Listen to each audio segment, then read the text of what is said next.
Welcome to the 2024 Innovation Entrepreneurship final pitch here at IFP School.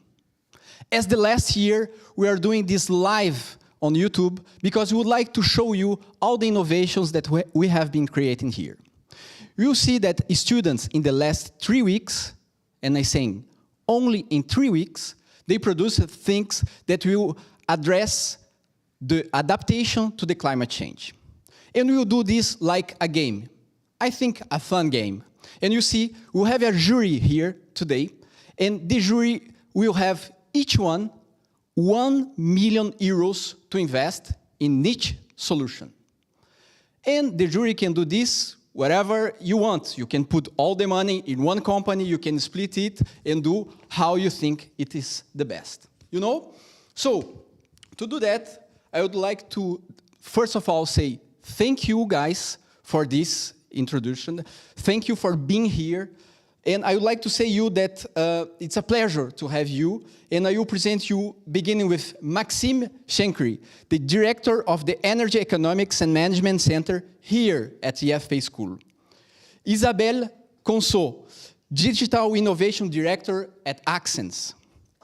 Francis Ourière, François Ourière, you know, François Ourière, François Ourière, Commercial Director at IFP Training, and Sébastien Magan, Head of Incubation and Open Innovation Department here at IFP UN. You know, and we have 4 members of the jury, but we also have in each presentation a special guest. It's the coach of each team. And for this first team, we have here Olivier Bernard. Merci beaucoup. It's a pleasure to have you here. And I would like to say that beside this, we have other way to invest or to vote in these companies. So you at home, you can vote for each one. It will be kind of simple. You'll see a QR code on your screen, and when you see it after each presentation, you can vote in the best project. In the end, we will have 2 prizes, the prize of the jury and the prize from the audience. So, to begin, we have a team here that is addressing a problem that we know very well, is the electronic waste. So, Ibek, the stage is yours. Thank you very much. Thank you. Brilliant introduction. Thank you, members of the jury, for being here today. So last week, a friend of mine was walking down the street of Ruelle Malmaison, and he saw this TV dumped on the sidewalk. And just a few meters after this, he saw a printer on the other side of the sidewalk. This, mind you, was just 5 minutes away from the designated collection spot for such electronic waste. So it kept on bothering him. Why did these people not go to the place where this waste are supposed to be dumped? Why did they leave it on the road?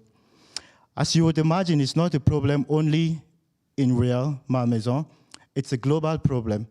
As in 2022, over 60 million tons of electronic waste were recorded globally. 80% of which were not recycled properly. They were either dumped in dump yard or burnt.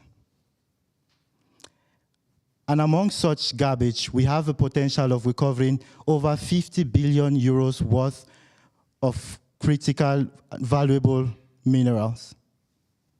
So it would ask you, it begs the question, why do people then, if there is such value, why then do people not recycle properly?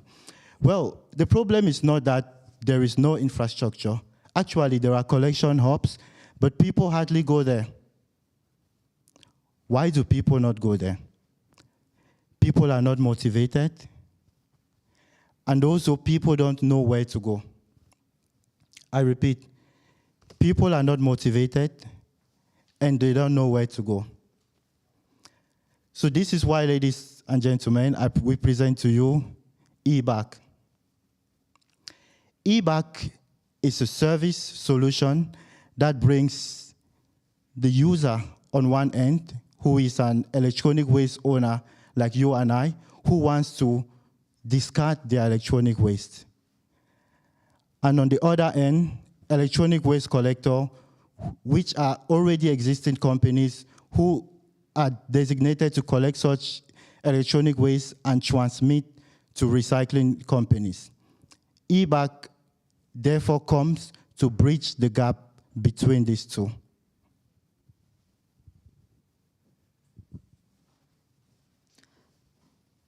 So let's now talk about the value of our proposition. For the collecting companies that are our customer, we are going to provide correct e-waste supply, increasing their efficiency. But moreover, we are going to improve and optimize the pickup routes by tracking the e-waste. And finally, we are going to provide them valuable insights about user behavior. But our value proposition is not just for the collectors. We have a value proposition for the users as well. Users are going to be able finally to have an easy solution to free up space at home, getting rid of the electronic waste. And they're going to be rewarded for that valuable action they're doing, thanks to our engaging programs. And finally, they're going to be positively impacting the protection of the environment. Let's take a look to our prototype. Here you can see you can locate the nearest hub to dispose your electronic waste, being supported by our artificial intelligence tool, Beanie. And finally, you're going to get rewarded for your valuable action thanks to our rewarding programs. You might now be wondering, what is our source of revenue? We are targeting non-profit collecting companies mainly founded by eco-participation in France. We know that, for example, Ecological last year supported their partners with over 14 million euros. We found here a huge opportunities for our project. But it's not just that. We are going to add premium services for our users so that they can be connected to data destruction services or pickup services that will be our additional source of profit. So let's just go back to the beginning. What about the second life of the television and the printer you saw at the beginning of our presentation? Well, if eBack existed, the person who discarded them on the street would have gone to the nearest collection hub. And now, that printer and that television could have been transformed into this computer, for example, or into the phone that you have in your pocket. So our solution is solid, but most importantly, it is fundamental. Join us, and together we will be able to finally improve and transform the e-waste collecting into something new, easy, rewarding, and profitable for everyone. Thank you.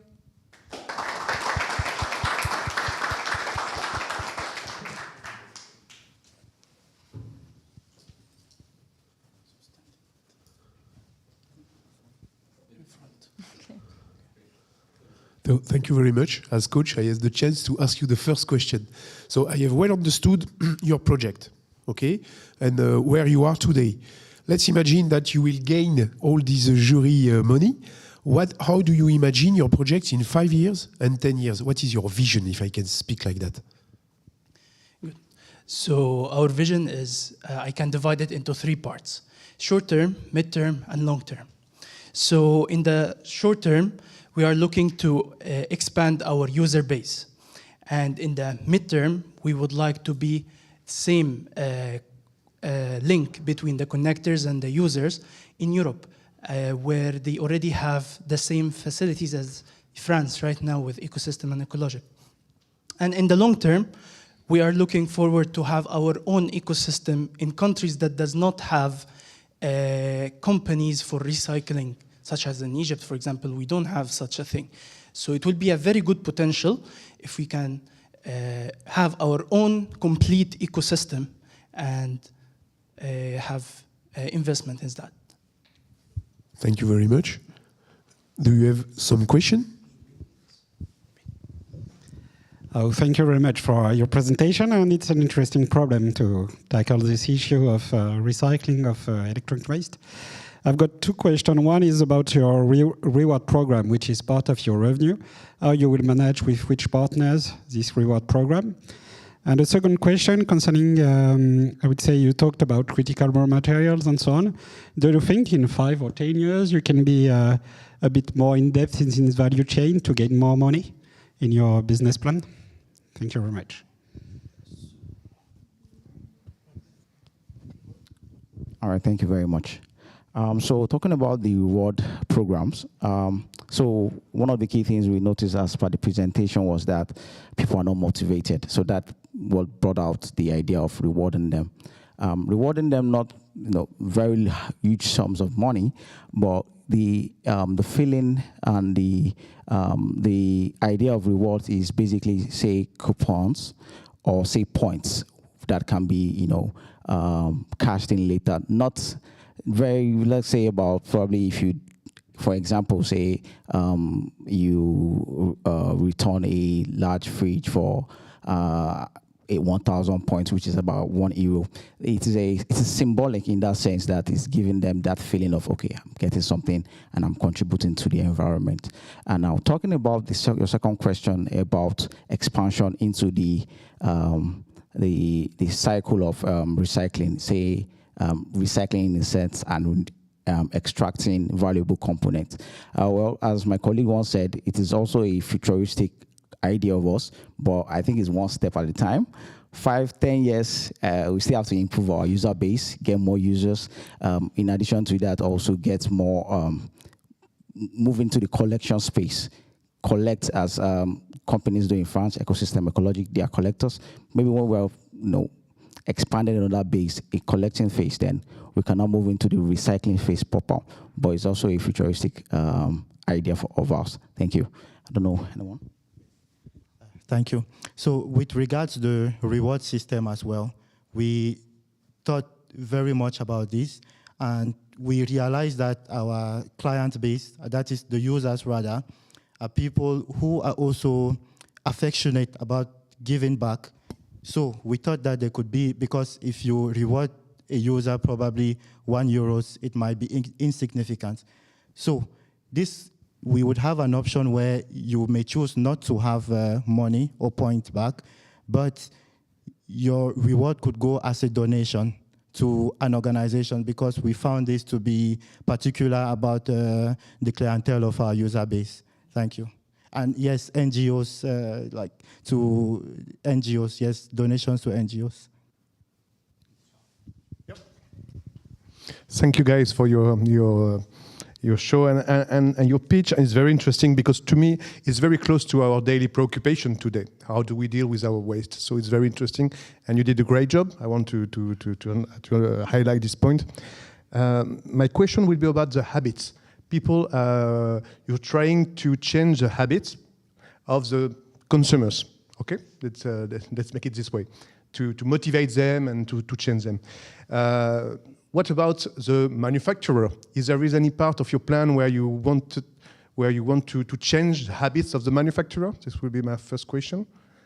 And also the other question will be about you planning to link the waste with the recycling spot, recycling places. What about workshops to fix the equipment which is damaged, for example? Could it be something also thinkable in your business plan to have multiple options? I would say, either to fix or either to dump. Thank you.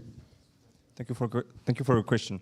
So for the first question about how we will deal with the manufacturer. So today we talked about the eco-participation. So the eco-participation is what we will pay when you buy a phone or a laptop to the manufacturer. So they will get, for example, 12 centimes for your iPhone. But those 12 centimes will not go to the manufacturer. They have to give this eco-participation to France, to the state, because it's European rules. The manufacturer, like Apple or Samsung, have to pay for the afterlife of their product. They pollute it, so they have to deal with their products. So they are already in Europe in the other part of the world, we don't really know how it's work. In Europe, generally, we are really advanced on those subjects. So in Europe, they are already dealing with this problem of recycling, because people pay most, because this eco-participation will depend on the type of products. If these products can be recycled easily, this eco-participation will be lower. So a consumer will buy this phone more easily because the price will be cheaper. But if this phone is not really it will not be recycled really well, the price of eco-participation will be higher, so people will be more less interested by your product. So that can incite them to do that.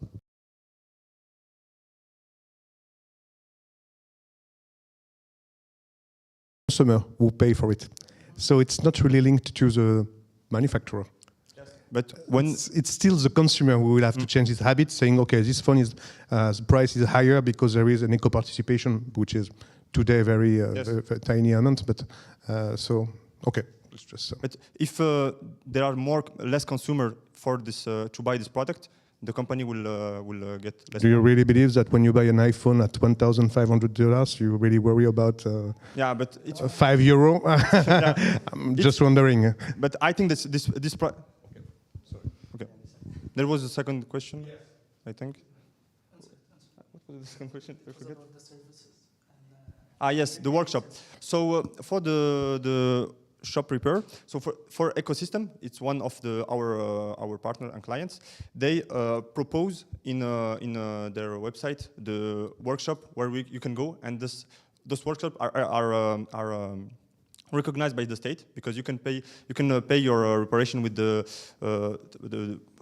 fonds de réparation. So it's an amount of money that the customer will get to incite him to go to recycle. So we were thinking also to add this workshop if a person wanted to change the phone or repair it, and to find also the repairing shop in our map.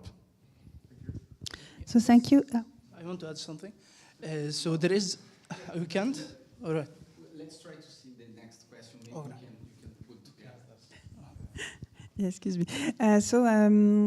Thank you for this idea, because I think there is really a miss between the people who have a disposal and where to go and so on. I was wondering, do you foresee, because you will make a link, I will say, with the person who will put this printer, for example, in the box. Do you foresee to send, I will say, some follow-up of what will happen with the printer later on? Because quite often in my current life, I give some closes and so on, and after that on TV, we see that finally it finished somewhere. And I was wondering if this could not be a way to change the habit, because then people will see that, okay, it's for real, I really made a recycle. Okay, we found that this is the behavior of our user base as well. They are really interested in, because we ran a survey and we discovered that truly your point is correct, that people are not very sure about the recycling problem. They think that their product, when it's collected, is going to maybe be shipped to another country. So yes, your question is very valid. And this will also be included in our application so that the user can track each step of the way until it gets to the recycling. So yes, we are also taking that into consideration. Okay, thank you very much for this nice presentation, and especially this very kind of new product or service surfing the way of recycling. So that's great. On what I understand, you want to tap this eco-participation, so get some money out of that. You want to get some money out of the valuable components from electronic goods, from metals, this kind of stuff. And the last part, you said, and we want also to sell a service to a region or country, you spoke about Egypt, to develop their recycling processes within the country or the region or the city or whatever. Could you tell us, among this kind of three value proposition, what are your views on which one will develop in the next 5 or 10 years, according to you, and where you will be able to grow your company from $300,000, which divided by 5 is not much as a salary, to much more turnover.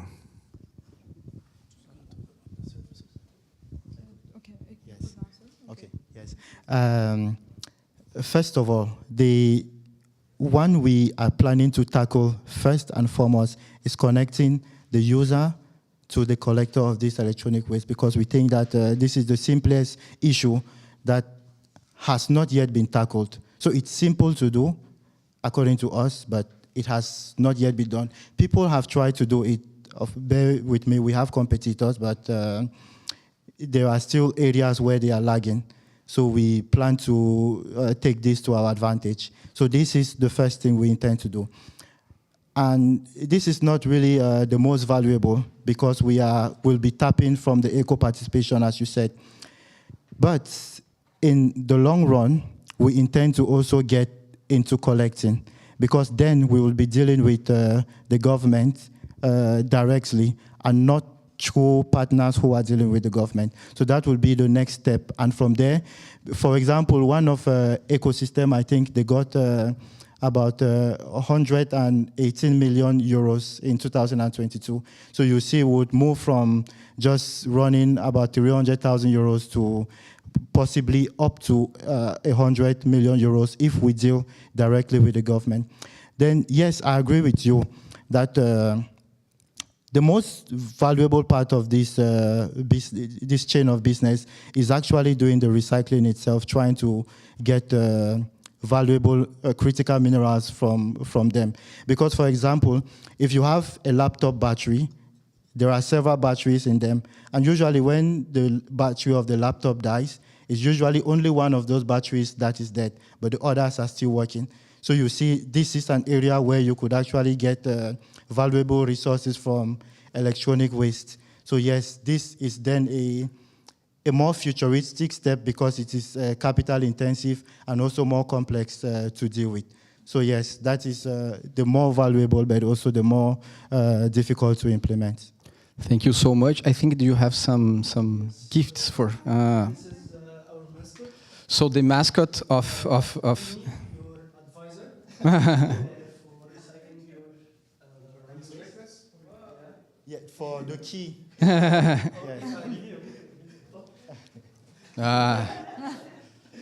So thank you so much, guys. Congratulations for your presentation, for making us think, each one of the jury has a kind of different expertise, a different point of view of this, what you are just presenting. So congratulations again for you.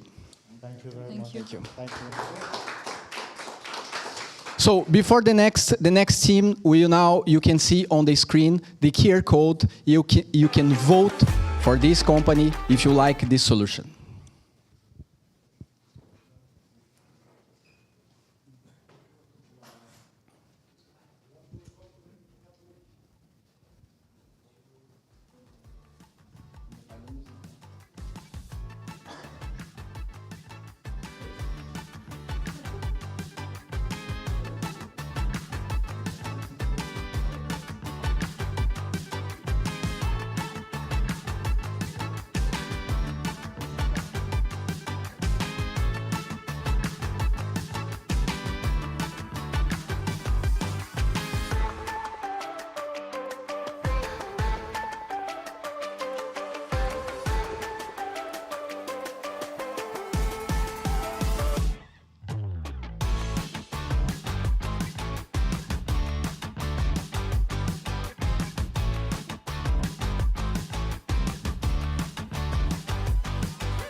So we are back here. If you are trying to vote for the first group, you see that we have a little problem with the QR code. But wait, in the next presentation, you can vote for the first one and the second one. You see, it will be easy. So we will invite you to see one more presentation before your vote. And the next presentation, we will see a group that is addressing the decarbonization through clean cooking solution. And I would like to say thank you, Maria Tiroir, for being here and for being the coach of this team. Guys, the stage is yours. Thank you, Joao. So, hello everybody. Did you know that every year, 900 million tons of CO2 are produced by cooking with wood? And this is the same amount of CO2 produced by the aviation sector. Did you also know that every day, there are 700 million people who cook using wood and charcoal? For 3 years, I was in Gapo, a village in Senegal. I saw people cooking using wood, and I witnessed how harmful this was for both the environment and human health.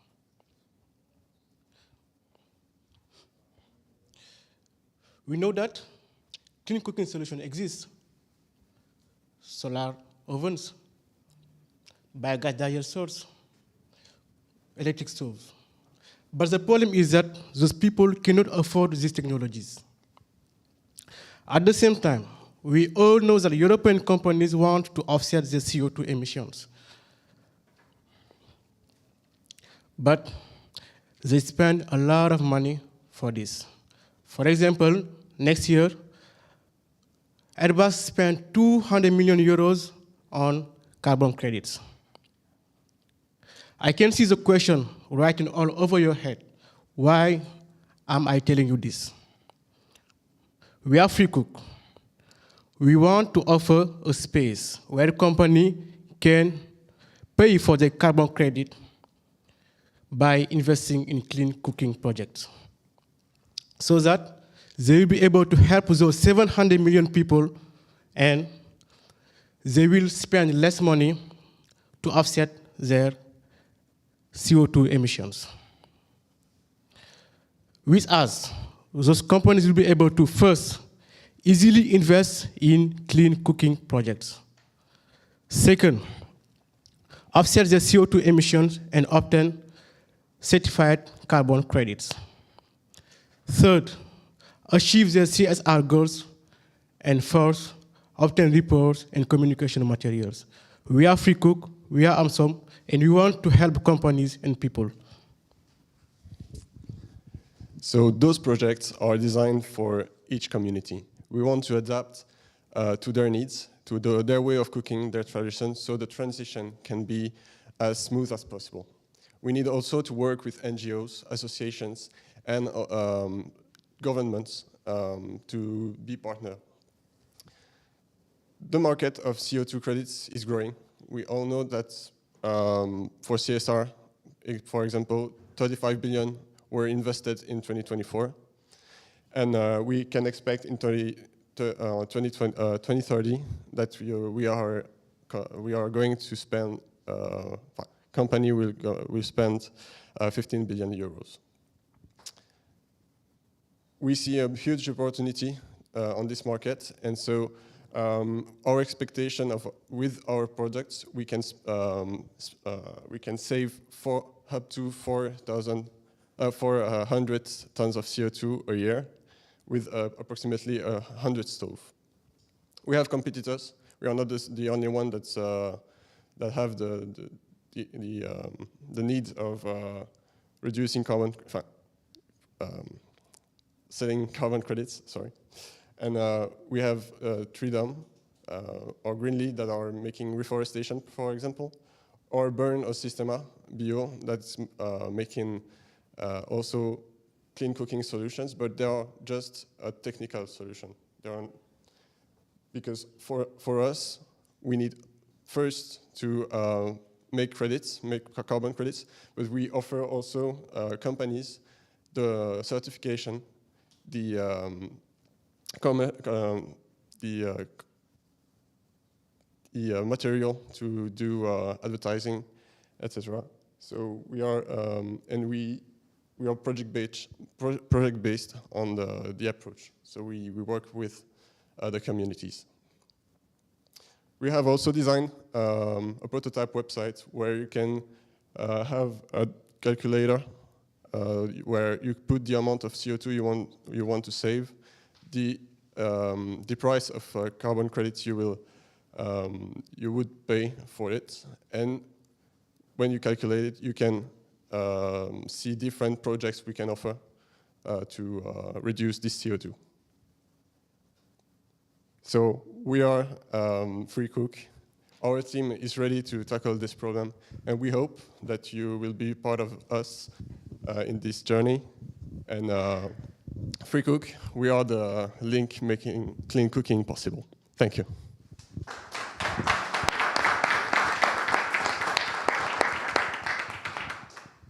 Here you have also a QR code that will lead you to the websites if you want to try the calculator. Yeah.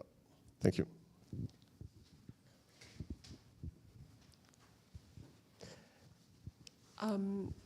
Thank you, guys. We have not seen a lot of numbers. I know you guys are the link between communities and companies trying to reduce their carbon footprint. So how much is this going to cost? How do you make profit? Where do you... I will need some information on that, please. Hello, thank you, Maria, for your question. First of all, we thought about the problem about the cost, so we made some estimations about our first cost. I have a slide that can help the understanding. We considered our main cost will be at the beginning, the website, the digital marketing, the certification costs, and the first employee on site. And we consider a first initial investment for starting this business around 25,000 euro, and for keeping it going around 180 euros each year. This will mainly be the cost. For what concerns the revenues, it really depends on the projects that we're offering, because each project has its own specification and its own cost for each company. But we thought that for a project, like a standard project, we can save around 400 tons of CO2 per year every year. And we took a project for a community of 500 people with more or less 100 stoves in total. Considering the carbon cost of an average that is now in Europe around 70 euros per ton, we consider that companies will need to pay $28,000 each year, $28,000 each year for these carbon credits, while with us they will more or less spend 6,000 euros every year on a project based on 5 years. And here we don't consider the cost that are the revenues that then will stay with us, but we consider a 20% commitment that will stay on the 6,000 euros per year for each project. Thank you. So thank you for this presentation.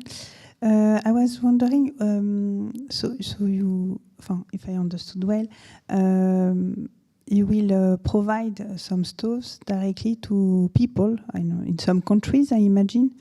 Do you foresee already some countries with which we will work in priority? Yes, our idea started indeed from the project in Gapo, that is a village that is in Senegal. So first of all, we identified this as a first possible project. And later on, we would like to extend in other countries as well and other projects, because we saw like it's a real problem that impacts millions of people. And so for the first project, it will be Gapo in Senegal. So, and then my second question, so where you will be, so you will go in Gabon, I understand. So do you already have a company who can manufacture this stove locally? Okay. Thank you for your question again. We identified some companies on site that can actually provide the the biogas digester or the solar oven or the cook stove.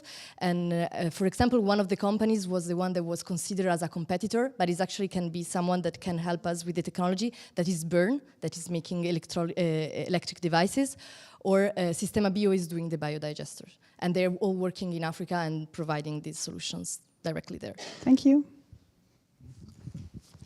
Hi, thank you very much for this very interesting offset system for a European company. Still, to well understand, so what are you selling?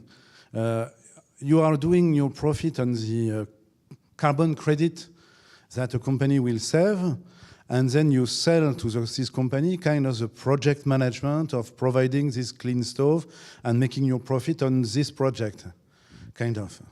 Yes, we're providing the companies a way to buy carbon credits, but in a more cheaper way, and we will take like a commission out of it, like 20%, as my colleague mentioned. Yeah, this is how are we making a profit. Okay. And we actually are taking care of all the part of the project development, construction, like in all the part of the project development. Okay.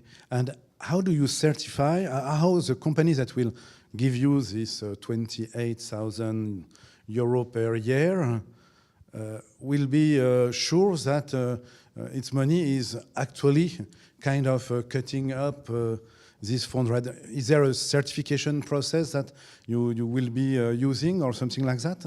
Yeah, so as we said, we are going to be updating the companies on the progress of their project, and we are going to provide them with materials that they can use in their CSR reports. You know, companies like to update beautifully on their website what they are doing to support communities. So we are going to provide them these materials. So whether pictures, reports, videos, we are going to be updating them. And also one more thing that I would add, that we thought about certifying our progress through globally rewarded certifications marks, such as Gold Standard, that makes certification for these kinds of projects. Hi guys, thank you for your presentation. It was nice. I've got one remark and one question. What I like in your project is that you trying to link, I would say, as a very upper part of the system, you know, big companies, international, with communities. So that's very great in terms of CSR and this kind of thing. But where I'm a bit afraid of is that you're trying to link big companies with communities, which always it's like, I don't know how to use that in when you're dancing and you spread your leg, you know, it's a bit tough to be in between. And to me, this is where I believe there's a weakness in your business model, is you're going to spend a lot of money trying to reassure or to ensure your certification process is working. Because companies like that, they want to be certain that their money they spend, they will be used properly, and they will need to have some certification, but insurance that, so you will spend a long time on the field and you will spend money. And this is where you will be expensive. And well, I will be more, how can I say, I will need some insurance to invest my money, my $1 million on you guys, because I think maybe you will be bankrupting quite soon. Thank you for your remark.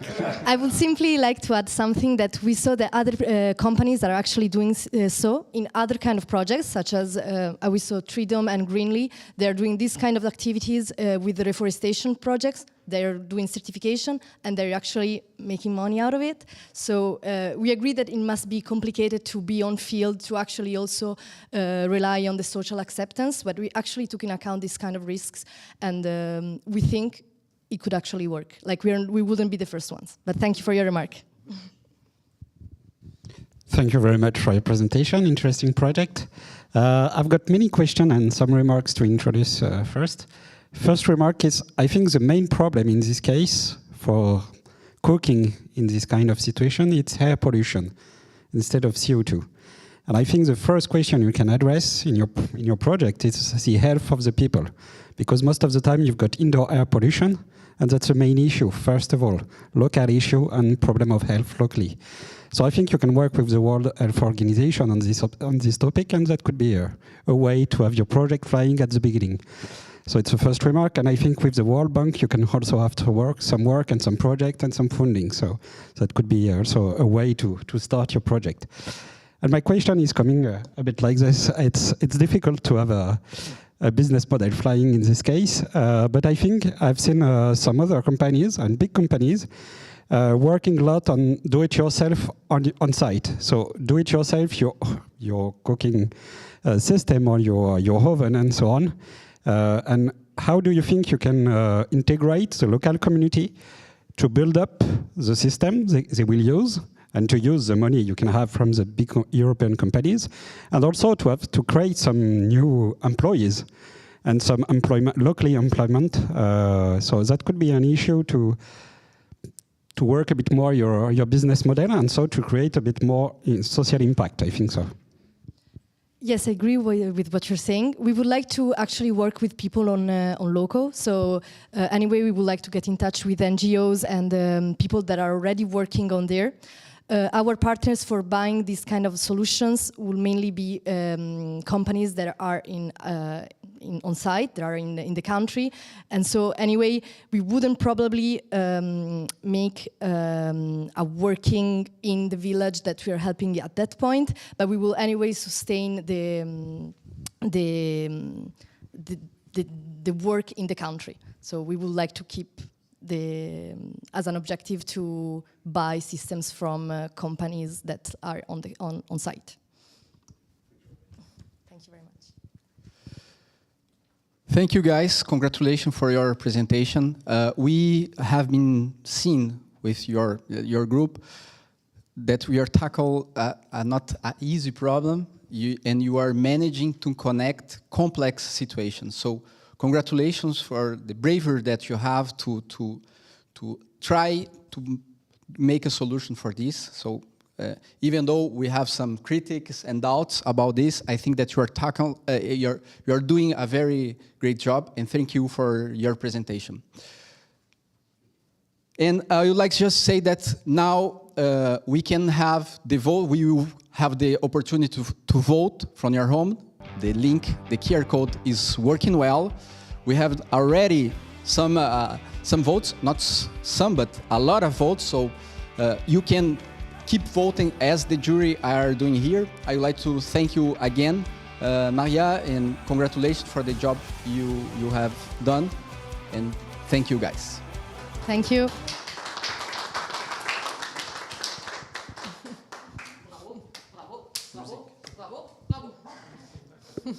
Thank you.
We are back, and now our creative students, they would like to proposing a solution to improve thermal efficiency in old Parisian buildings. We have Vanessa Chaves here. It's doing, you and Maggie are the coaches of this group, and thank you to be here with, being here with us. So, guys, it's your moment. Thank you. Good morning. 600,000. This is the total number of apartments within the region of Paris that are considered to be awful on the energetic level. And it represents $60.2 billion of total net worth. In 2 weeks, these 600,000 apartments will be taken out of the rental market because of new regulation. We're talking about a market that is already struggling with problems like people having problems to find a place to live in. This will be catastrophic. You may know about the DPE system. Well, what you may don't know is that in 2025, DPEG apartments will be forbidden. In 2028, DPEF apartments will be forbidden. And in 2034, DPE apartments, the same thing, which in total represents 2.3 million apartments in the entire region.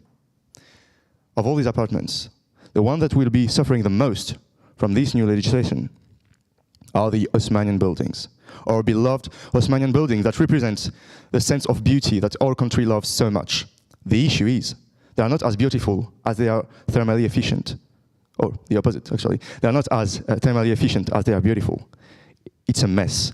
And especially for the small apartments in the top, called Studette.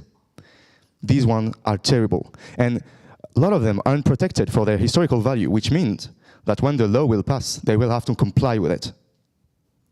What can you do to change this? Well, inside insulation, maybe? We're talking about very small places where inside insulation will eat some of the place you cannot afford to lose. Outside insulation, you can try, but first of all, it ruins the beauty of Paris. And second, it is completely forbidden, so it would lead to huge legal problems. Is there no solution? Well, not within these two solutions, which are the one proposed by the constructing company in Paris. But there is a technical problem that we have identified and that we want to tackle. We need to talk about thermal bridging. The floors of a building need to be supported by strong external walls, the one seeing the outside of the building, which means that these floors go right out of the building without being insulated by the insulation in the wall. In other words, when you heat the inside of the building, the heat goes into the floor and out of the building. It can represent up to 30% of the total heat loss of an apartment. And this is where we come. We present to you the first solution of Enerlytics, the insulating pot. It may look like normal flower pots. It is not. These are cork-made flower pots. And cork is a biosourced and natural material that has great insulating properties, is cheap, and it can resist to very bad weather conditions. As you can see, they bring beauty to the buildings. They bring flowers, which help capture the CO2 emissions of the apartment. And it insulates, of course, because we placed them right on top of the thermal bridging levels. And as they are just decoration, like normal flower pots, they are accepted by the Town Hall of Paris. So, if you are a landlord, what does this mean for you? These flower pots can help you reduce your emission by 5 to 6%, your heat depletion by 5 to 6%, which means that if you are in the margin of DPG, for example, you'll become a DPF and win 3 years of rental life.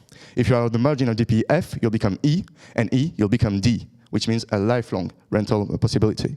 So, for talking about the price of the solution, the inside renovation is on average 4,000 euros, but our solution is 350 euros per apartment. We're talking about at least 36 months of rent, again, a one-time installation with 350 price and half an afternoon to install it. This is a bargain at twice the price. Well, now let's talk about a financial point of view concerning what we can make with this solution.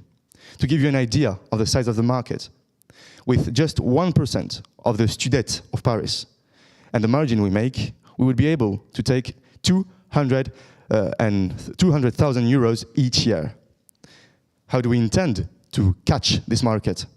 Well, there is a huge network in Paris of real estate agencies, of interior designers, and these guys, they need the rent as much as the landlord can bring you a simple solution to a very complex problem. A simple solution, but that will be implemented quickly and at a very low cost. We are Enerlytics, and with our motivated and united team, we are certain we can help you change the rental market of Paris. Thank you very much.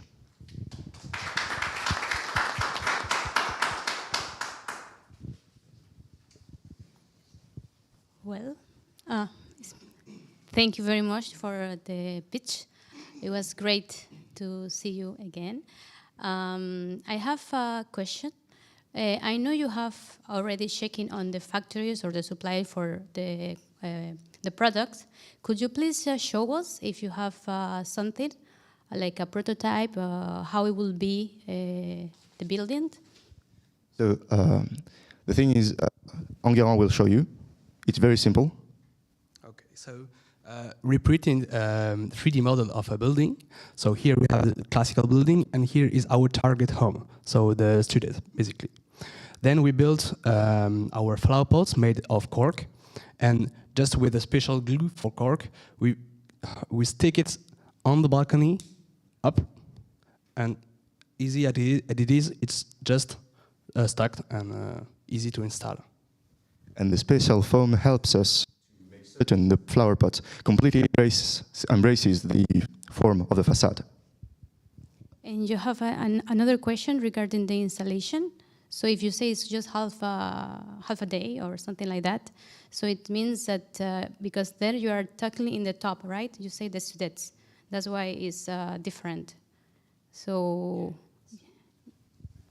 just to explain, just the color made it's special to expose our target, basically. So the student room here. And my last question is regarding the price. No, too many. So, okay. Hi guys. First of all, I would like to congratulate you for the pitch. It was brilliant. I had a new Steve Jobs in front of me, very convinced, and well, I really wanted to buy cork now. It's a really great. But the student in Paris, there is very few with balconies. First point. So have you quantified that, or? So the illustration showed balcony, which is why I guess you're asking this? Yes, there is balconies. There is no balconies in a lot of students in Paris. So the thing is, the glue to take some plain. So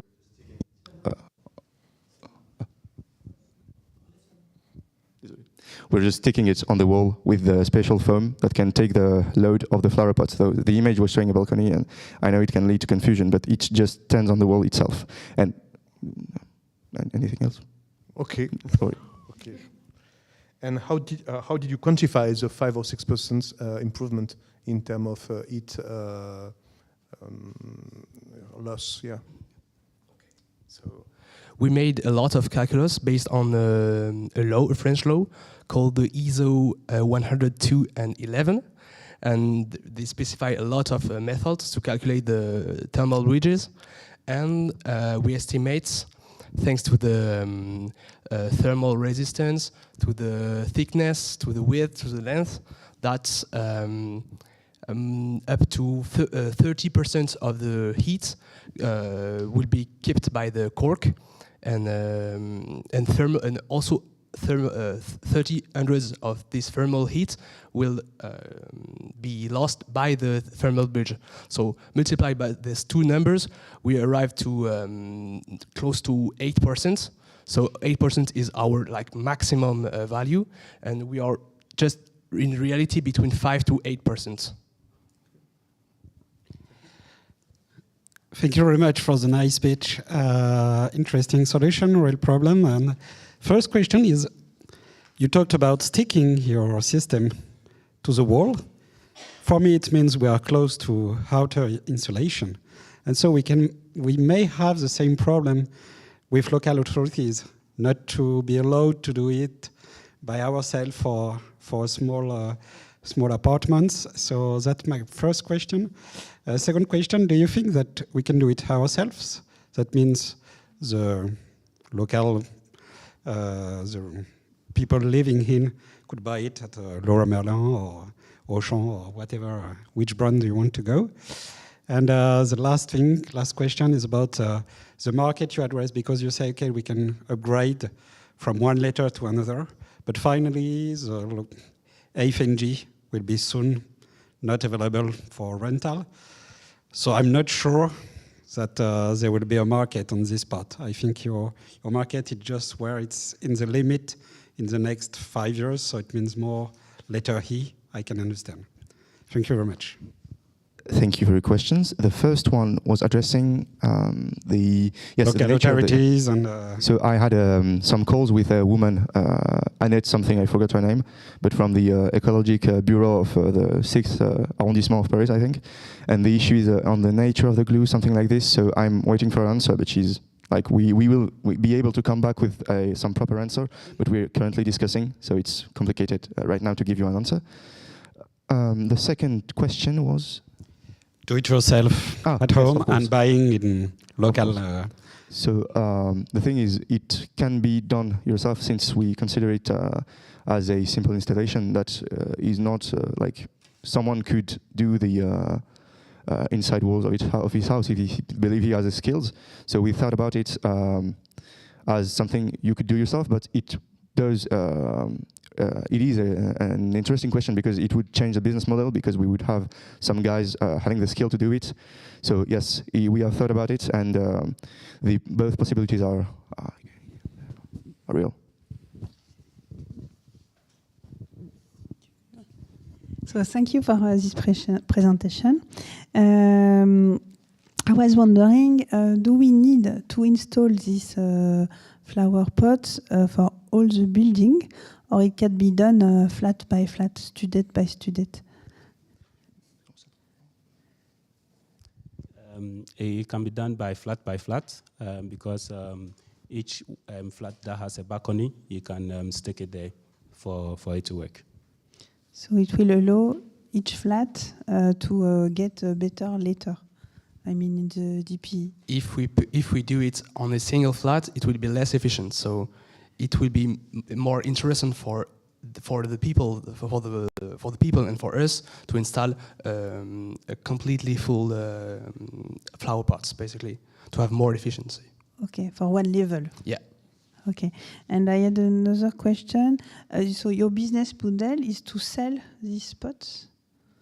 So you will produce. So you will have a factory to produce these flower pots, and then you will sell them through internet, or? I did not understand, I'm sorry. Yes, it went a bit quick, I'm sorry about that.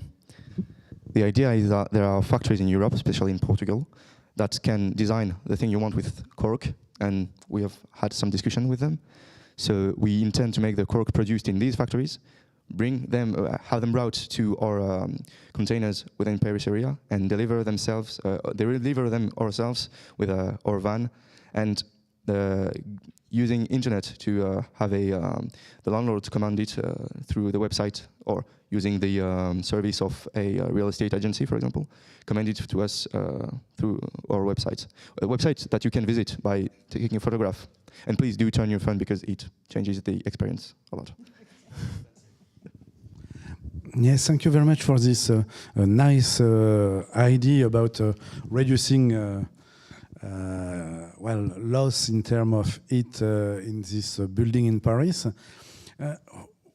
I still got a kind of an issue with your marketing plan, because in fact, as soon as you are doing something on such historical building, as you said, there is issues with the kind of General Architect de Paris, where you need to have the certification, blah, blah, blah. Oh, that's one thing. But moreover, as well, one individual cannot do anything on the front of a building without the agreement of the full building co-ownership of the building, meaning that if you want to sell your solution, you need to sell them to the syndic, to the architect, to the people that will kind of deal with buildings. And on what you presented, I didn't see how you plan to kind of sell this service.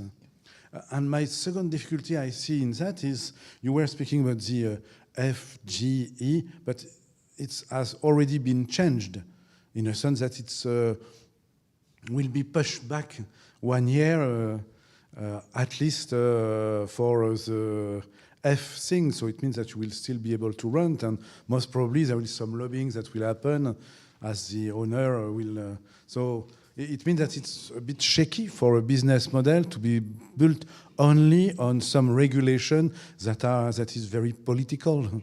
So first question, what is your marketing plan toward building owner or owner in a building? And the second thing is how to deal with these political uncertainties regarding these new regulations for buildings. Thank you very much. Concerning the syndic, we have seen through many articles in the journals and stuff that the syndics are currently organized to have some negotiations with the government concerning the DPE, which means that the network is already existing.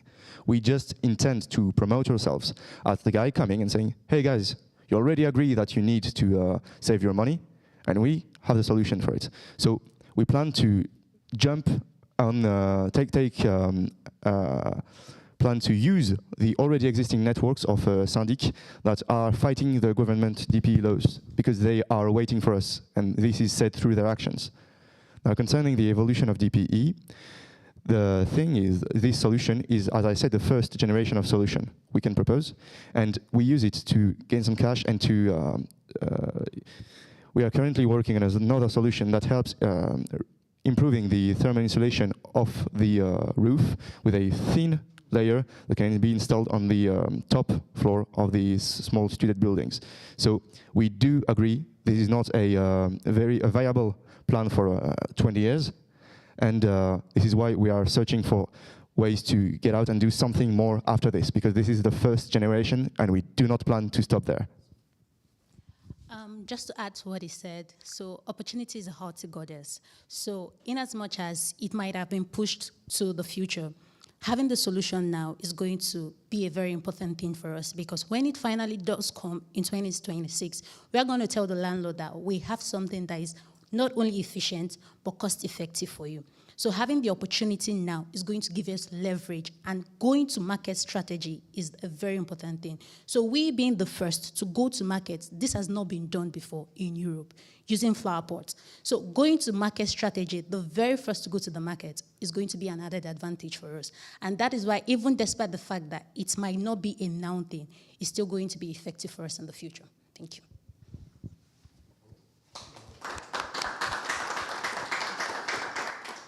Guys, I would like just to say congratulations for you. You know, people that are seeing us from home, you that are here, you cannot imagine what happened in these rooms during 3 weeks with all the students, you know, taking a problem, trying to brainstorming the solutions, talk with possible clients, talk with possible, you know, connectors, trying to, you know, making a prototype, doing the digital market, all the steps and all the changes that everyone had until to arrive here.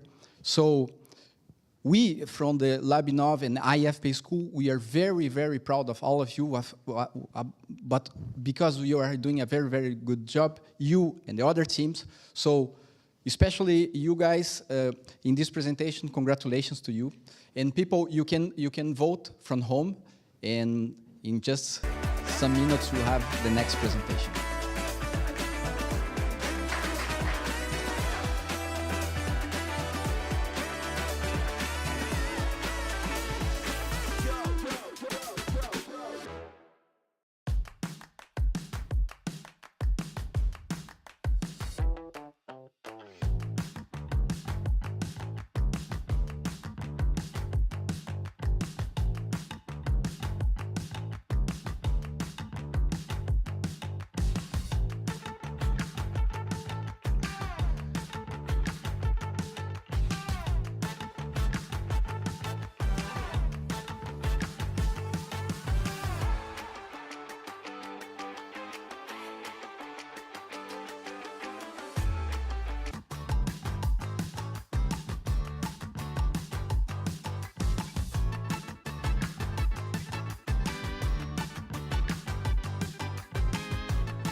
We are back here for the next presentation, and I would like just to present to you another time our jury here, and it's again another opportunity to say thank you for your time, for being here, for supporting our students.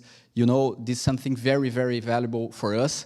So just remembering, Maxime, Director of the Energy Economics and Management Center here at IFP School.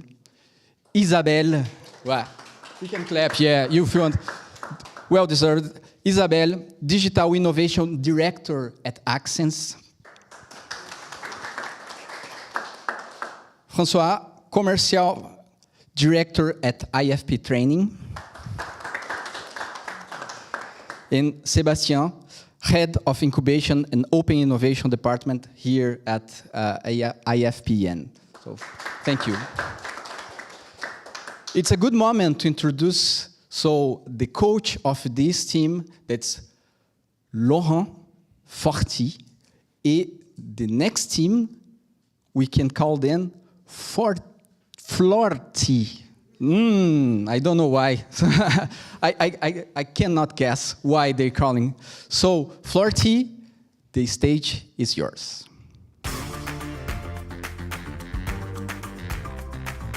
For the opportunity. Good afternoon to you all. My name is Esther.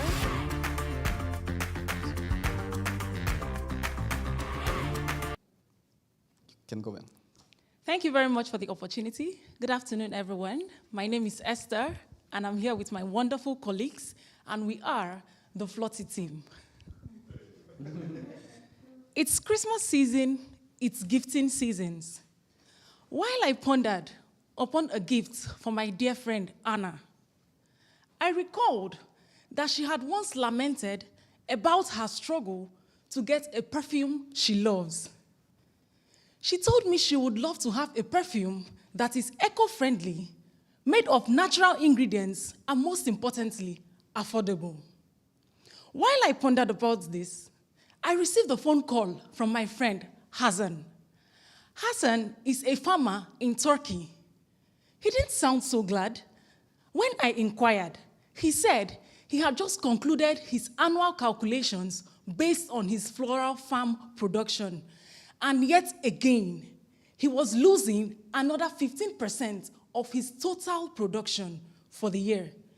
Additionally, he lamented that this included loss of liters of water, waste of lots of resources, waste of energy, and most importantly, environmental hazard.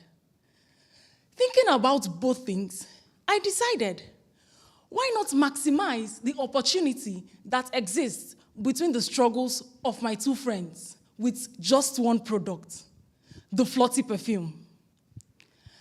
To achieve this, I will give my friend Hassan value for the so-called waste flowers and transform these into a wonderful perfume that suits the desires of my friend Anna, a perfume that is eco-friendly, sustainable, made of natural ingredients, and most importantly, very affordable. Our Flutty perfume is going to break through a growing European perfume market, which is expanding at a rate of 5.5% annually. With our product, we are targeting specifically the Dutch market, which represents a value up to 980 million euros by 2030. This demand is mainly driven by people aged from 21 to 40 and who prioritize sustainable products and embrace natural, modern, and also unisex fragrances. So now you must be wondering, how are we going to achieve this production? Our flower waste is sourced from farmers in Turkey within a radius of 50 kilometers around our Essence factory partner, which is located in Antalya, Turkey. We are going to use innovative approaches to ensure not only the preservation, but also the efficiency of transport and also collection of our flower waste. Once delivered to the Essence extraction factory, our flowers are going to be used to extract the precious scent that is next going to be blended carefully by our team, the Flutty team, to make one of the finest sustainable perfumes on the market. It is also interesting to note that the waste generated by the extraction process is going to be returned to the farmers so it can be used as a natural fertilizers, making our solution a twofold solution, benefiting not only the environment, but also the farming community.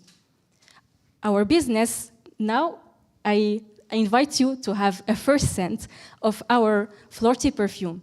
It surely needs a lot of refinement, but it's a clear and standing proof that our process works.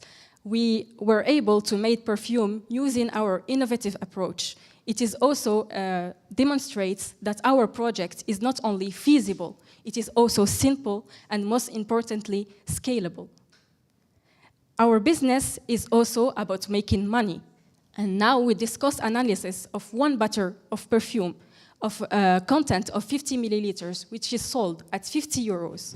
And after covering all the costs, going from marketing, production, collection, distribution, we are able to make a profit of 10 euros per 1 bottle of perfume.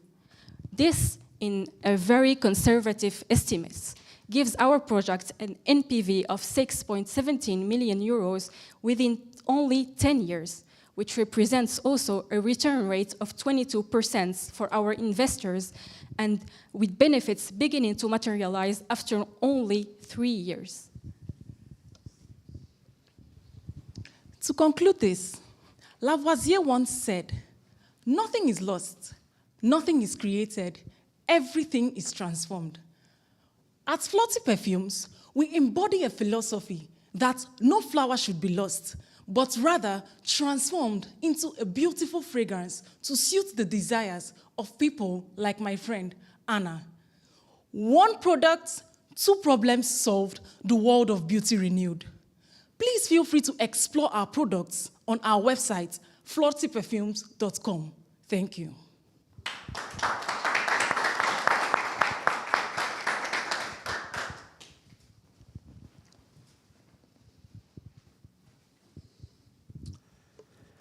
Okay, thank you for this very good presentation, all the work you did. I have a question. You said that your perfume is sustainable, but what about transportation? You might know that transportation is one of the most emitters of carbon dioxide. How will you tackle this problem in Turkey for the collection of flowers and more for the ship to send your perfume to Dutch Netherlands? Okay, I would like to re-thank the jury once again, and then, of course, Laurent, not only for your guidance through the project, but also your question. To address the environmental impact of transportation, we have many optimization schemes. We tend to optimize the collection method so that we can offer the farmers, for example, vacuum bags so that they can preserve the flowers, so that we can reduce the amount of ships to collect all these flowers. Other than that, we tend to collaborate with already existing agricultural transportation companies, even because, as we've already mentioned, the distance between the producers and the essence maker is relatively small, so maybe we can use electric vehicles or even hybrid cars, and perhaps from Turkey into the Dutch, we can rather use ships than planes to reduce the CO2 emissions of our transportation.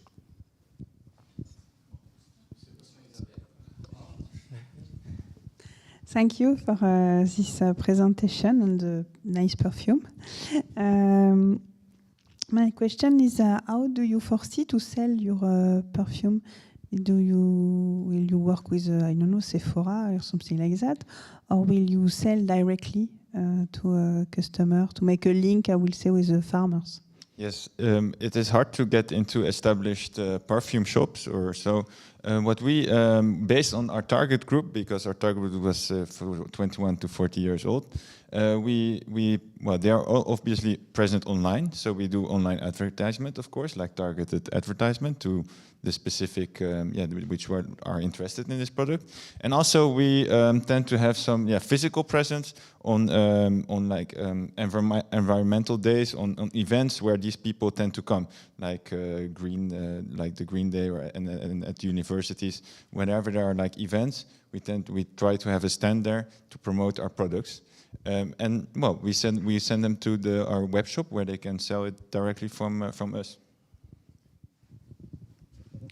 Okay, thank you for this nice presentation, and really I love your already your little bottle. It's really nice, and the F is nice, but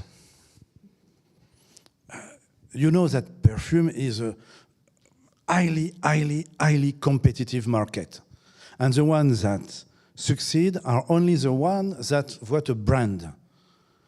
And in order to create a brand from scratch like that, it will cost you millions and millions of dollars. So why not make a partnership with, I don't know, a star, Taylor Swift, for instance, or whoever you need, but a star, so kind of have the same strategy of branding using stars or other kind, I don't know, fashion stuff and things like that. So that's my first question, because else I don't see how you will succeed to make a name for yourself on the market. And the second question is, you target perfume.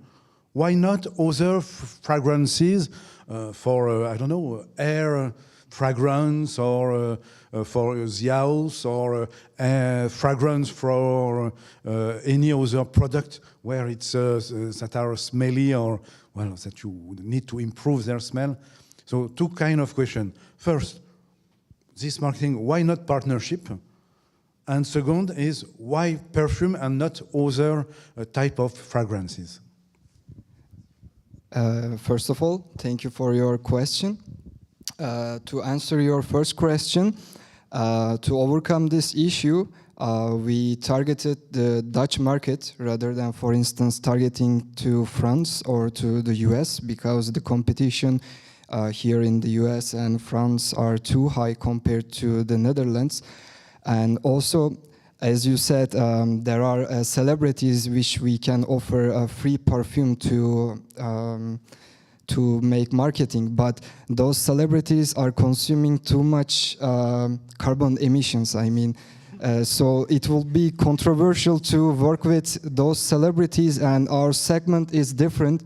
We would like to provide a sustainable solution, and our brand is not a luxury perfume, rather it's an affordable, sustainable, eco-friendly solution. And my colleague said we would like to sell it for 50 euros. So yeah, this is the answer for your first question. And for the, yeah. Can I take the, yeah. Okay, to answer this question, I would like to show an additional slide. Oh, I think we not included, but we compared different products which can be produced from the flower waste, and at the end we concluded that the perfume has the most beneficial effect in terms of economics. That's why we decided to proceed with the perfume production. Also, we had considered the toilet paper production, but yeah, this was the perfect one. Can I also add to that? We are just focusing on bottles at the moment, but we were looking and discussing into subscription boxes, because subscription boxes we find that there was no existing for natural perfume yet. So this is a niche market we are looking into actually. This is planned for the future, because we did not do exactly the calculations about the rentability and everything, but we find that might be a possible niche market to go to in the future. Thank you for your very nice presentation and your dynamism. It was very nice too.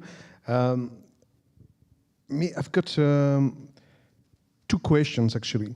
How would you, first question is that you will use wasted flowers. So you will never be sure of what type of flowers you will get. So there is a problem of stability of your product. Have you think about this one? Yes, we did. First of all, indeed, yes, this is a problem. We cannot have everywhere every time the same supply. And that is why our perfumes will be or limited edition, like you have a batch, and we sell it as this batch, like maybe like a bit like wine, you know, you have from this year. Furthermore, that's what I just also mentioned. We are looking into the subscription model, where you just every month you get a small valve of perfume, and every month you change. So this is also why our customers they like to try something new, and that is what our solution to what you were. Okay, great. And now this is a tricky question. You talk about Turkey, and you want to sell in Deutschland, in the Netherlands. Netherlands, yeah. You know that Netherlands is the first producer of flowers in Europe. Yes. So my question is, don't you think that there will be much more waste in Netherlands than in Turkey? And you know, all the stake of energy transition is relocating for work purposes, and relocating for CO2 emissions and this kind of thing. So I'm really wondering if your project is somehow ecological. Yes. Yes. I've contacted flower farms in the Netherlands, and in the Netherlands they don't have a lot of waste because they have the production forecast, and they have already like smart solutions for this. And also, additionally, the waste that is already produced is just composted, so that they already have a solution for that. Meanwhile, in Turkey, Berat, he knows people, and in Turkey it is a problem, these waste flowers. So that is why we do a win-win situation for both the farmers, so they can make money of their waste, and yes, and we can sell the perfume, the natural perfume. Okay. So that's why we choose not the Netherlands. Just wanted to add that actually in Turkey, people are still using traditional ways of farming. So that's why they have a lot of waste in their annual production. So that's why we are targeting this specific market to get the flower waste and give the farmers a small economic revenue, so they can also enhance their ways of farming, producing, and also using clean energies to heat the greenhouses.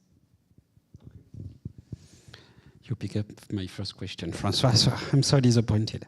Yes, my first question about the life cycle analysis, because we talked about the transportation, we talked about the flower waste from Turkey to Netherlands, sorry. My question is a bit also about the business model. You talked about affordability. We can see some other brand like Adopt, which is really affordable, 10 euros for some perfume. You've got plenty of perfume, but they are not making money, using money, or burning money for marketing, digital marketing, for stars, Taylor Swift, sorry, and also not doing a lot about the design. And they're doing simple design, it's affordable, you can have perfume. So what is your position compared to this kind of offer, which is quite interesting in the Christmas time also? And I would just add a second question, is have you made a survey concerning the customers and their acceptance to have a flower waste on their skin? Because I am questioning about putting some waste, even in a perfume, perfectly extracted, purified, and so on my skin.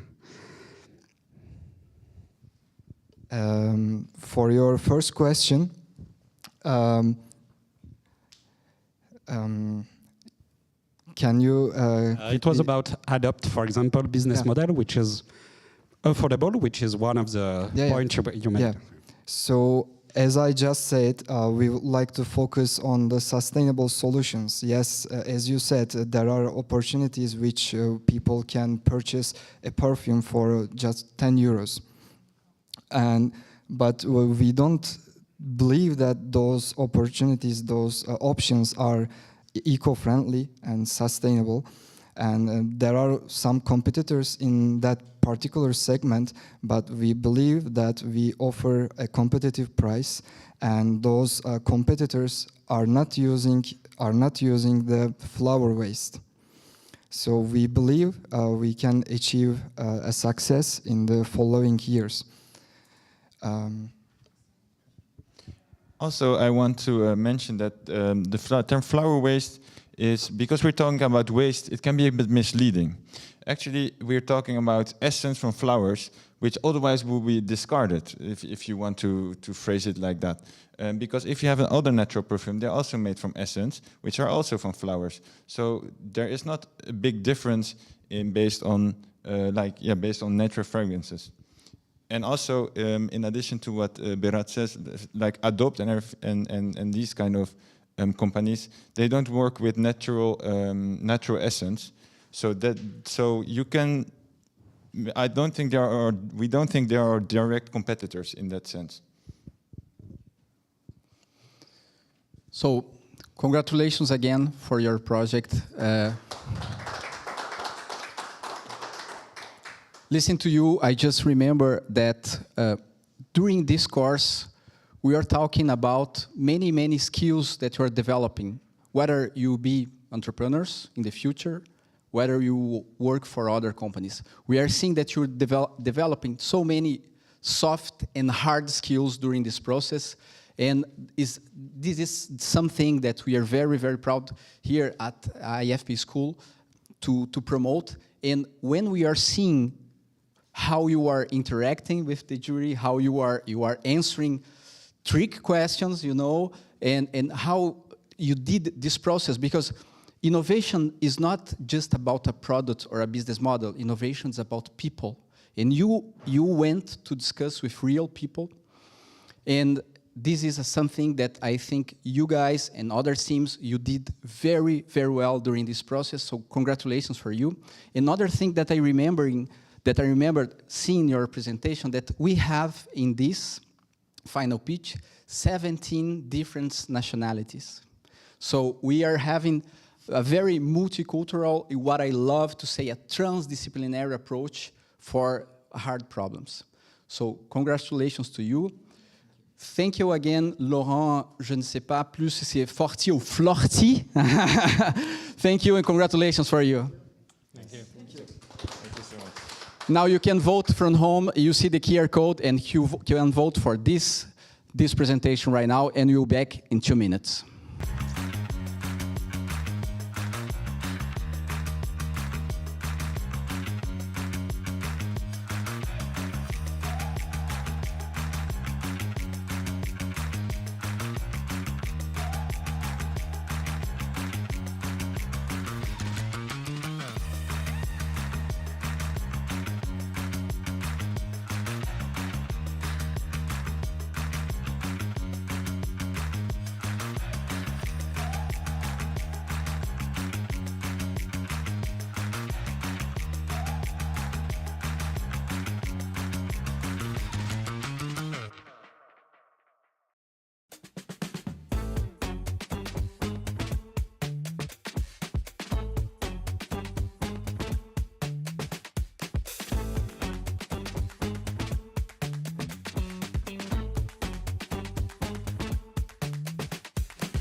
Welcome back here.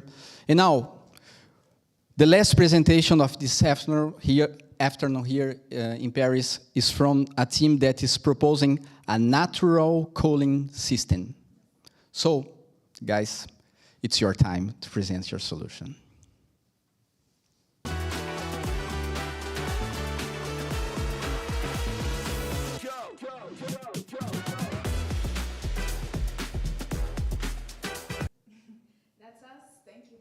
Joe, and good afternoon, everyone. We are Flutty, and we use ancient techniques in our modern world. Now, did you know that in Guayaquil, Ecuador, people experience extreme heat? And this is throughout the year. In winter, the temperatures, the maximum temperatures could go up to even 33 degrees. Now, this may be a little bit uncomfortable to live in. And as the people live here, in efforts to relieve themselves of high energy consumption, they contribute to urban heat islands, and on top of that, they strain the grid during peak demands. So we asked 40 Ecuadorian people to help us understand this problem even further with their experience, and here's what they had to say. 50% of those people actually have 2 or more air conditioners in their home, and 45% of those people actually use the air conditioners for 4 or more hours in a day, and this is throughout the year. And 65% of those people were actually willing to switch from using an air conditioner and go to a more sustainable and cheaper option for relieving themselves from this heat. Now, this brings us to our solution. Our solution is the Flutty wind catcher. It uses less energy, it is less expensive, and on top of that, it cools your home naturally. Our inspiration for this is this beautiful Baghdir, an ancient wind catcher from Iran. Just take a look at it. It's beautiful, right? Well, our team thought this was really beautiful. Let us tell you how this Baghdir works. So how it works is the wind goes through the vents, through the chimney structure, into the home, and it is cooled by canals at the bottom of the house, flowing at the bottom of the house, and then due to differences in pressure and density, the hot air rises and goes out into the air. This is very brilliant, and we thought, why not use this ancient technique and improve it? So this takes us to our improved modern version of this wind catcher. And we introduce to you our prototype. So this is our prototype, and as you can see, it's made out of 2 chambers. So let's focus on the first chamber first. The first chamber, we have vents right at the top, and as the wind enters through the vents, there's a filter that helps the dust not to go into your house so that you have a dusty house. And then from there, the wind goes to the fans. We have 2 fans here. These 2 fans help with the airflow so that even during still days where you have no wind, the system still works, you can still cool yourself. And from there, the wind goes through the porous media. This porous media is made out of clay, and the clay is wet by an electrovalve that dispenses water through this hole. And as the air goes through this porous media, it is cooled through evaporative cooling right at the bottom. So as the wind goes from this porous medium, it goes into the house and cools the house. The residual water, on the other hand, goes through the filter, through this funnel, and goes into the house to be reused. So as I said, the cool air goes into the house, cools the home, and again, due to differences in pressure and density, the hot air rises through the second chamber and goes outside of the second set of vents.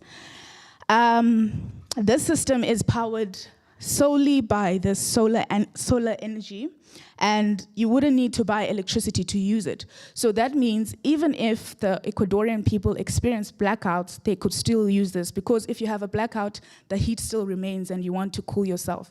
So this would be perfect for them. Thank you, Benoit. So this takes us to the next question. Is this efficient? So from the current calculations that we have seen that we can reduce the temperature by 10 degrees. So if it is 30 degrees outside, this means that we can cool the temperature to 23 degrees inside the house. We believe, though, that we could improve this number with more laboratory tests and simulations, which we were not able to do in these 3 weeks. The next question is, who is our client? Our client, from our market research and from our survey, we figured that our client are private homeowners from Ecuador, those who own the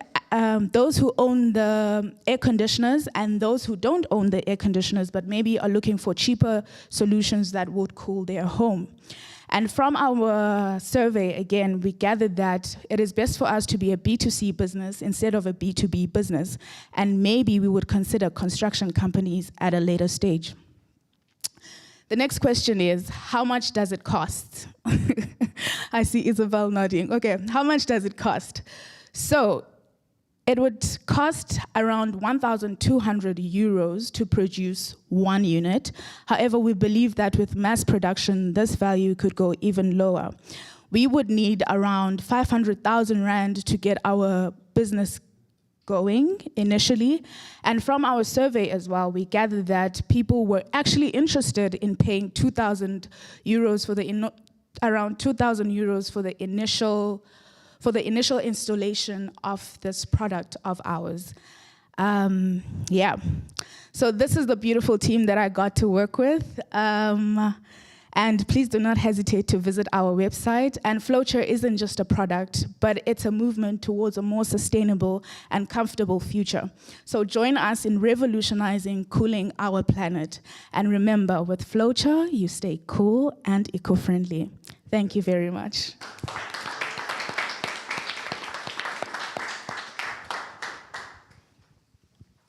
So thank you so much for this presentation, very interesting. So I have a first question about the vision and the challenges. What inspired your team to these solutions? What you choose these solutions? And what is the most prevalent challenge for you through this solution? Yes, it's my questions. Thank you very much, Julien, for your question. So, majority of us in our team actually experience this heat, and we understand how uncomfortable it can get, and we know how much relief we would want in having that heat. And as we were discussing, we realized that we have someone from Iran who knows of a solution, and from there we were like, this is brilliant. You know, the thing that Iranians did in ancient times was brilliant. Why not improve it? So it just worked. The team just worked. And I'll let Matteo answer the second part of the question. Well, regarding the second question, our biggest challenge for sure is to gain the trust of the people. But to do that, because we already know who is the market, we already know they are willing to pay, and we already know they are interested in our product. But in order to say then, okay, here is the money, we must give them a try. So apart from the basic, let's say, marketing strategy, we plan to go to business conferences in which companies sell their products to houses, so people can really try how Flowchair works, how Flowchair is the future for us. Thank you very much for your cool presentation. That's a nice problem to deal with. I've got two questions. The first one is about the integration in the building, how it works. It's unclear for me for the moment. And after, the second question is about your business plan. I think there is an opportunity to have some continuous turnover with the porous media, to change it regularly and to make some maintenance operation and so on. So I think you can work on the initial capex in order to try to optimize it, to have high volume, and then to work more on the porous media, to have a continuous turnover. I think it would be more sustainable economically. Okay, thank you for your question. So regarding the installation part, we think that it might be really similar to installing a chimney in your home. So it can be installed in homes that haven't this kind of. Basically, it consists in digging a hole in the roof of your house. So we think that it's not that difficult, and actually we took that into account in our installation cost. So our cost, the cost we presented to us, the 1,200 euros, take that into account. It takes the installation cost and the difficulties we might encounter in such situations. Now, regarding the question about the porous medium, indeed, we for now we chose to go with a kind of clay, maybe something close to terracotta. It's like de l'argile. And the question is indeed, will it last a long duration of time? How long?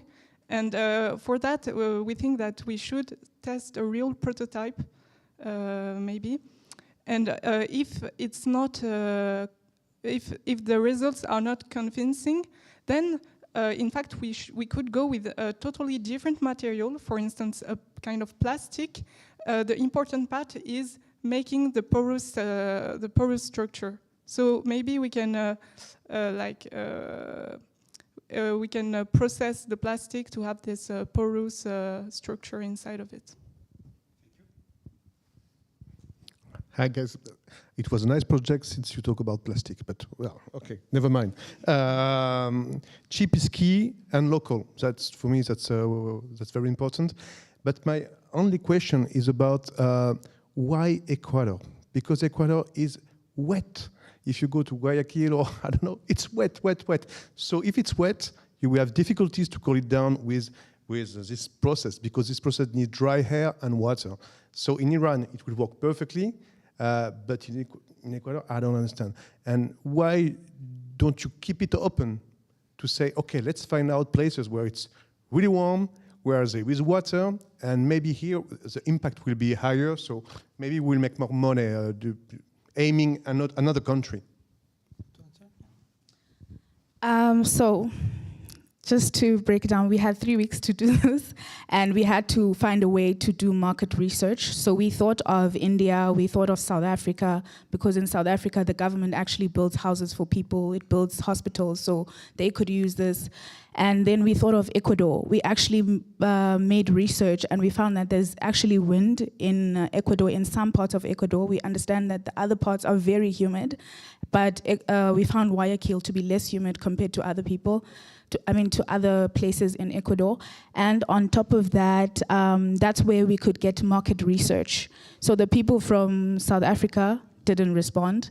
We didn't know anyone from India.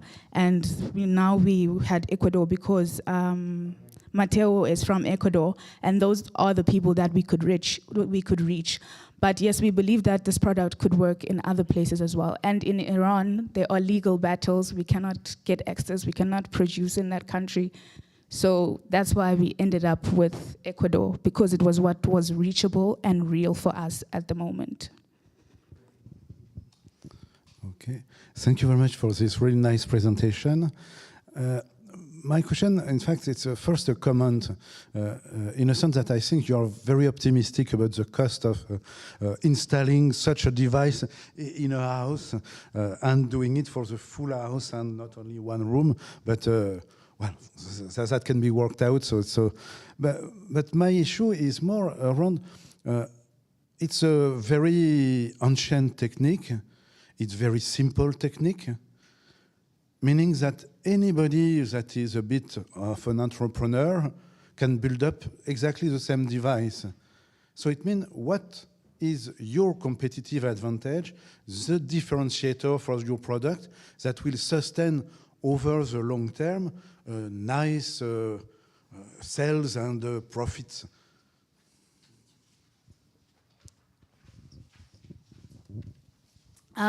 So, thank you for your question, Maxime. So we did some research and we found out that there are some architectural companies that actually use it in Dubai, but they don't.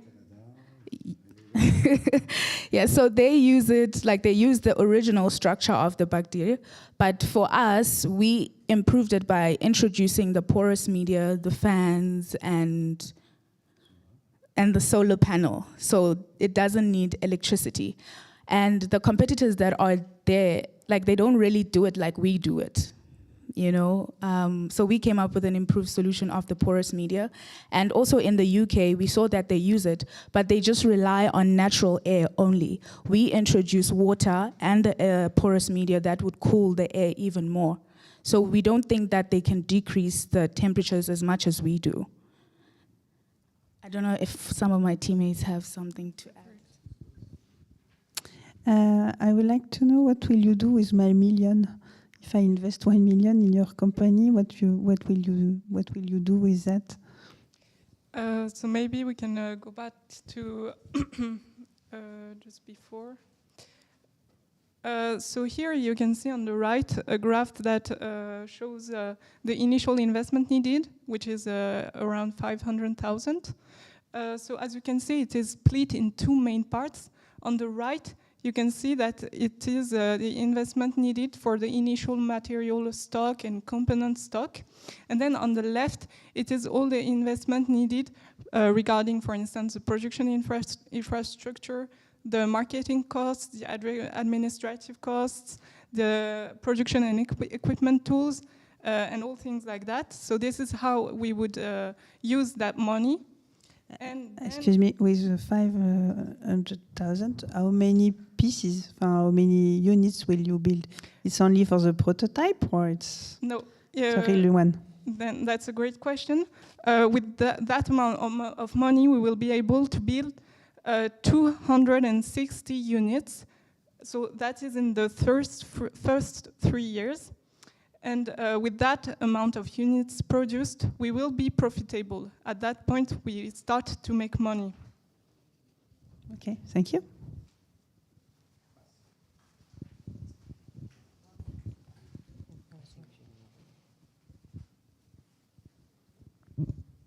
So, we just finished all the 5 pitches.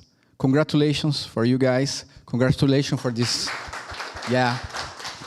It's a really, really, really nice job.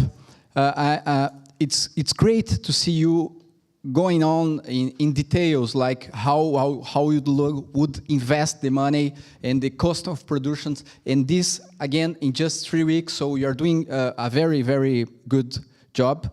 And congratulations for that. Now, so I think you have tough decision where you put your million, each one.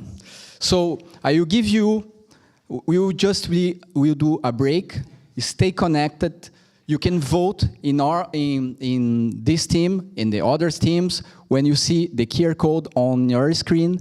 And in this break, after this break, we'll come back here and we'll see so the result. I just would like to mention that I didn't present it, but I would like to congratulate you for the amazing job that you did with your guys. So congratulations for what you did, and congratulations for you. We will be back very soon.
Let's go.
So we are back here, and now we will have the results.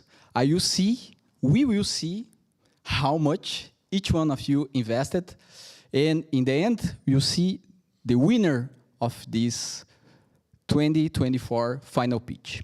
So let's begin with the investments of Maxime. Okay, Maxime. We can see you have a group that you preferred. It's very, very nice. So the next one, we will add the money from Isabel. Let's see how it goes. Whoa. So we have the second result. Well, I don't know if you at home you can listen, but we have the team are yeah, they are vibrating because they are seeing in another room is seen online. So, François, let's see how your investment is.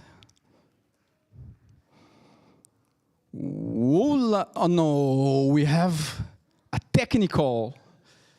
You know, it's almost everyone. So the decision is yours. Yeah, which responsibility? Yes. Yeah. You think? I hope so. Okay, in this case, the other change everything. Oh, okay. Let's see if we have a winner. Whoa, floor tour. Congratulations for the team. You know, they did an incredible job, well deserved. Even though it's hard to say each one was the best, but Isabel, can you say?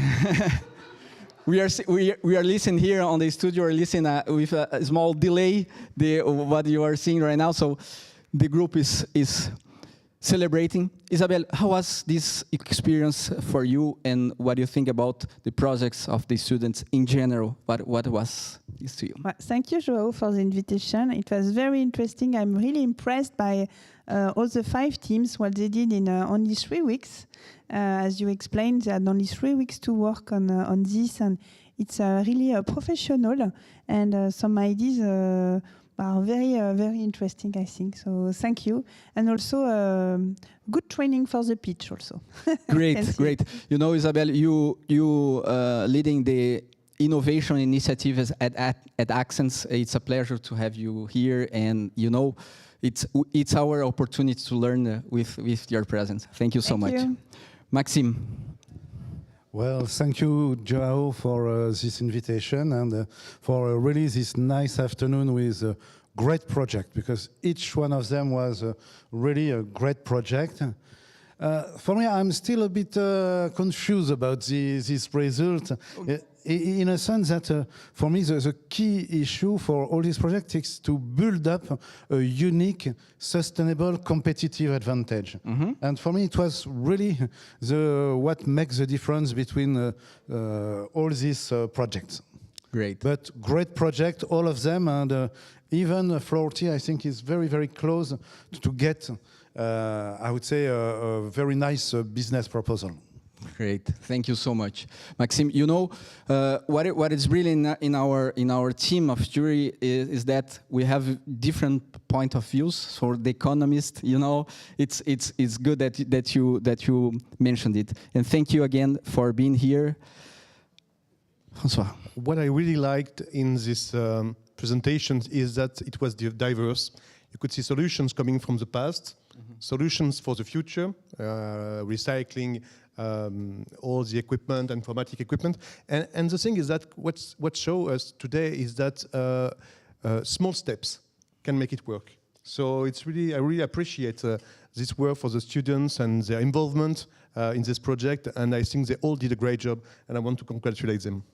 Thank you so much. Thank you again for your presence here. You know, all that you shared, for sure, your background, commercial background, and your experience in the field of energy, it's great. It's a great opportunity for us having you here and sharing your feedback. It's congratulations, and thank you so much again. Sébastien. So first, thank you, Joao. Thank you, IFP School, for organizing this event. It's really impressive. They've made a great job on all the topics, the business models, the business plan, the value proposition, the problems, and so on. So it's quite impressive in only 3 weeks. So congratulations to all the teams and all the students. Impressive for the pitch. I would join my congratulations of Isabel on this also. So thank you very much. Different topics, so it's cool to address also these different topics. Thank you so much. You know, Sebastian, I know that you have been seeing a lot and lots of projects, innovation projects at IFPN. And as you have this huge experience seeing that, it's a great opportunity to us to have your collaboration here, you know, your insights. It's a great pleasure for us at IFP School, for the students to have you here, so thank you so much. So, we invite everyone will receive a medal, with a medal of participation. So I will invite you, we will take the medals of this one, the participation. Yeah, and we will invite Flutty to be in here. Flutty, can you enter and you will receive your medals. Thank you, guys.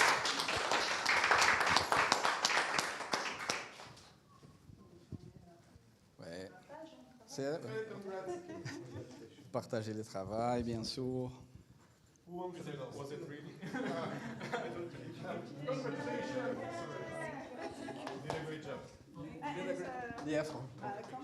C'est ça, bien sûr.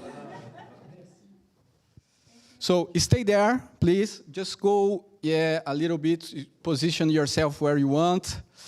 If I see well, the second one is Enerlytics. The second one is Enerlytics. So come on, guys, please.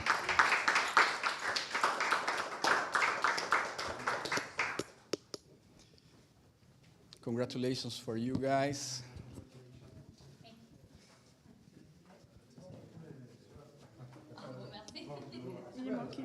No, Thank you. Congratulations. You did great pitch. Great pitch. Great. Just a little bit.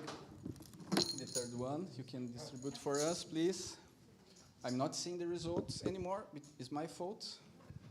Okay. So, wow, this is kind of. It's quite of. Really, really close. So, Ibek, please, come on, guys. Oh, sorry. Sorry, free cook. Come on, guys, it's your time. Free cook is yours, yeah. Thank you.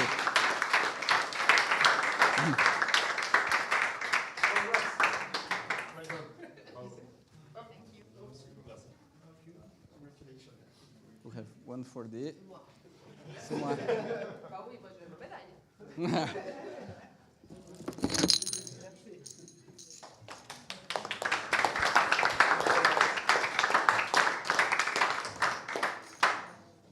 Take it, just give me one.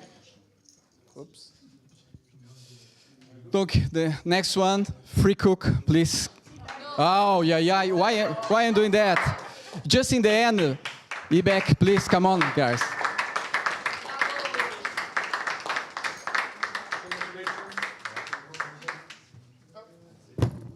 Moi, j'ai mis quasiment tous mon argent sur vous.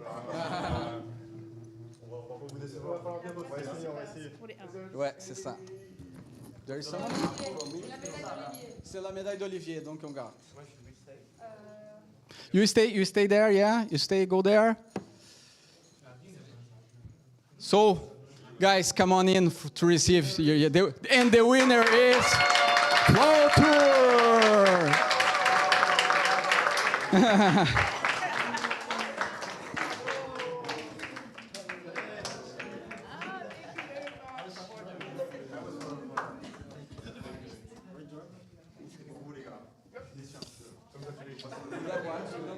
So, guys, you receive a special prize. Yeah,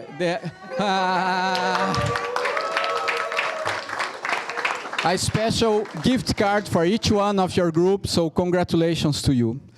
So, I have now only one thing to announce. This is the audience prize. I will listen again. Just a minute. I will talk with someone from the backstage to see.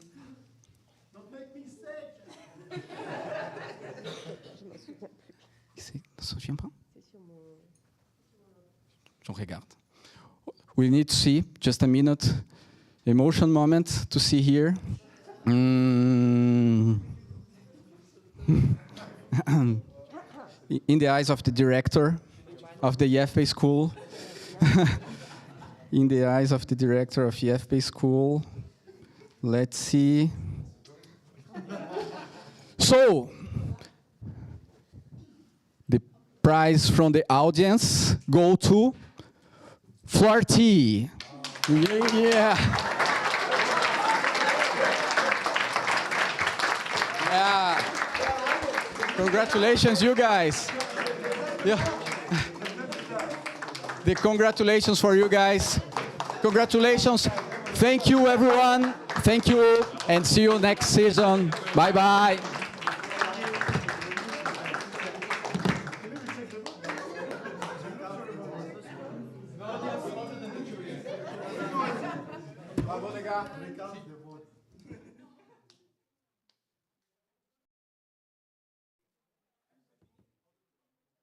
Go, go, go, go.